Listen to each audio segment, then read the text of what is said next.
Okay, students, welcome back. Let's start part 3. However, people kept hoping that. Wait.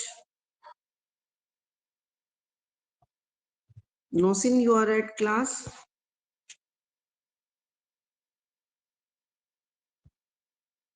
Okay, beta, you can take the class, no issue. Wait. No, ma'am, I will attend at ma'am at 6 p.m. Okay, no. Okay, students, let's start part 3. However, people kept hoping that with the end of the war, the laws would be withdrawn. जो लोग थे ना India के, वो ये उम्मीद लगाकर बैठे थे कि जो पहला विश्व युद्ध था उसके खत्म होते होते जो सारे कानून है ना वो भी वापस ले लिए जाएंगे। मीन्स की जो ब्रिटिश गवर्नमेंट है वो सारे अपने कानून वापस ले लेगी, ऐसा वो सोच रहे थे। सो दे शॉड ग्रेट पेशेंस, इसीलिए वो बहुत ज्यादा पेशेंस दिखा रहे थे। पेशेंस होता है धैर्य, मतलब शांति रखना। ऐसा नहीं कि भाई नए नए कानून है तो लोग जो है बड़े गुस्से में आ रहे हैं या विद्रोह कर रहे हैं, मुकाबला कर रहे हैं, ऐसा नहीं था। वो शांति से सब कुछ देख रहे थे, सुन रहे थे, सहन कर रहे थे, क्योंकि उन्हें ये लग रहा था कि ये सब कुछ ठीक हो जाएगा। But when the war was over, more harsh laws were imposed on them. लेकिन जब तक युद्ध खत्म हुआ ना, तब तक बहुत ज्यादा और भी लॉज उन पर बुरे वाले लग चुके थे। हार्श मतलब कठोर, कठिन जो लॉज थे वो इम्पोज यानी लागू कर दिए गए थे, उनके ऊपर बना दिए गए थे। This was the time when Gandhi ji asked the people to protest against such unjust and cruel laws.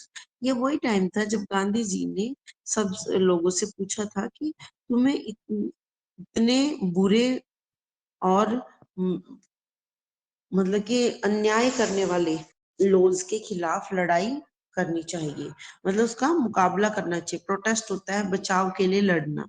तुम्हें अनजस्ट होता है एक जैसा ना रखना।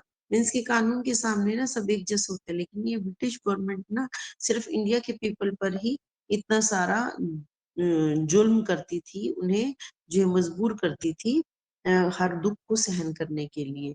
तो वो कहते कि अन्याय, अनजस्ट, अन्याय की सबके साथ एक जैसा व्यवहार ना करना, इंडिया के लोगों को ही सब कुछ सहन करने के लिए मजबूर करना, उसके खिलाफ उनको लड़ने के लिए बोलती थी गांधी जी की जो टीम थी ना वो। Demonstrations, okay, demonstration, strikes and huge meetings were held all over the country. Demonstrations होते हैं, जैसे कि हम क्या करते हैं, बहुत सारे लोग इकट्ठा होके कुछ प्रचार करते हैं ना, शो करते हैं कि हम ये होने नहीं देंगे और अंग्रेजों भारत छोड़ो, ये गलत है, हम ऐसा नहीं होगा, सत्य की जीत होगी। डेमोन्स्ट्रेशन होता है अपनी बात को मनवाने के लिए प्रचार करना।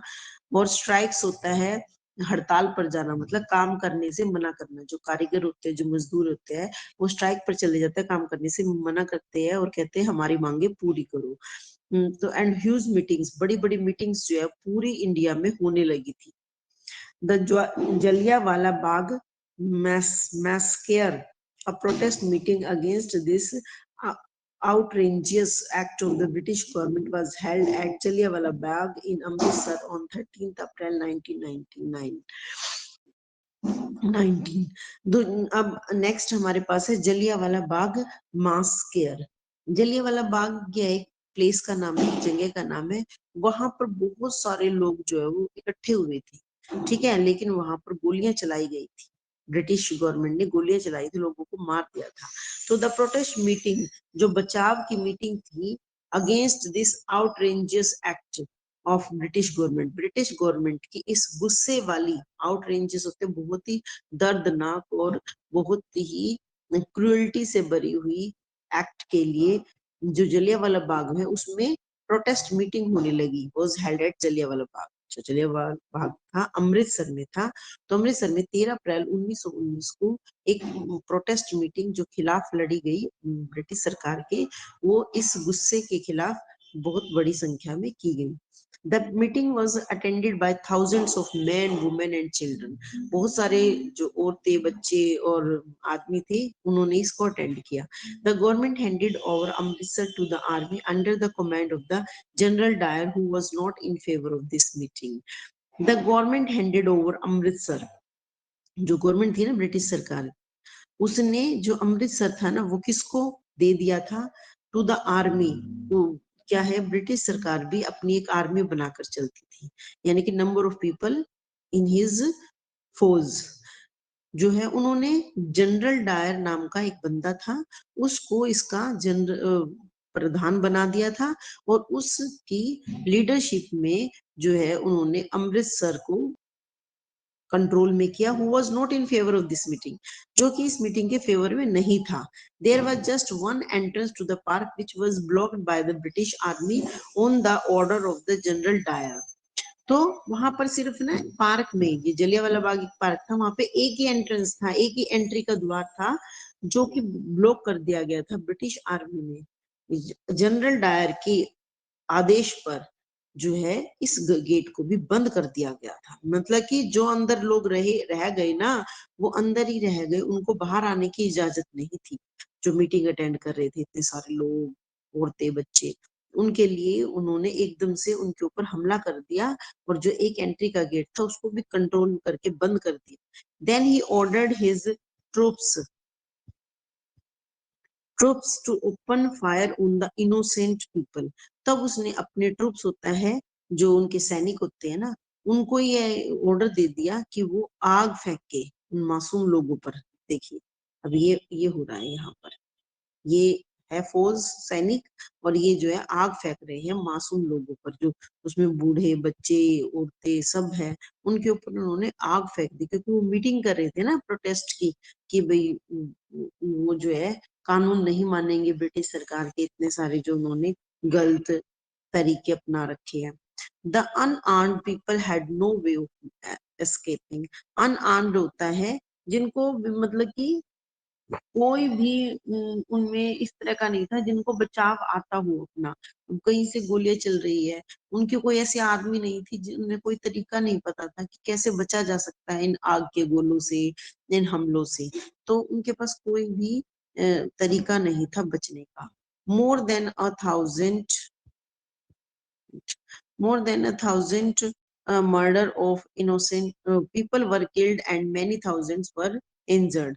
बहुत सारे लोग मारे गए और बहुत हजारों हजार जो है जख्मी हो गए. इंजर्ड होता है उनको चोट लगना, बुरी तरह से चोट लग जड़ हो गए. इट वॉज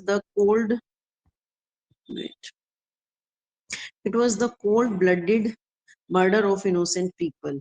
ये जो है एक तरह से ना, मतलब कि अचानक किया गया निर्दोष लोगों पर, एकदम से किया गया मर्डर था, हमला था, जो एकदम से उन्हें मौत के घाट उतार दिया गया. The mass care at Jallianwala Bagh was an act of sewer brutality. Mass care होता है कि जो पब्लिक वहां पर जुटी थी उनको मार देना. ठीक है, वो जलियांवाला बाग में एक तरह से इस तरह का दर्दनाक काम था. सीवर होता है बुरी तरह से दर्दनाक, ब्रुटैलिटी, क्रूरता, मतलब कि कोई उनके दिल में दया, प्रेम भाव कुछ नहीं था. बुरी तरह से उन्होंने आग के गोले से सब लोगों की जान ले ली. दर्दनाक सिचुएशन थी. The entire country was shocked and pledge to fight against the powerful British with all their might. जो पूरी कंट्री थी ना, वो शौक थी, वो झटके में थी, वो हैरान थी, और उन्होंने प्लेज ली, यानी कि कसम खाई उनके खिलाफ लड़ने की. ठीक है, पावरफुल ब्रिटिश सरकार के खिलाफ लड़ने की उन्होंने कसम खाई. At with all their might. Might होता है ताकत, जितनी भी उनमें ताकत है उसके साथ उन्होंने कसम खाई कि वो इससे लड़ेंगे. Non cooperation movement. Okay, we will do it in next part.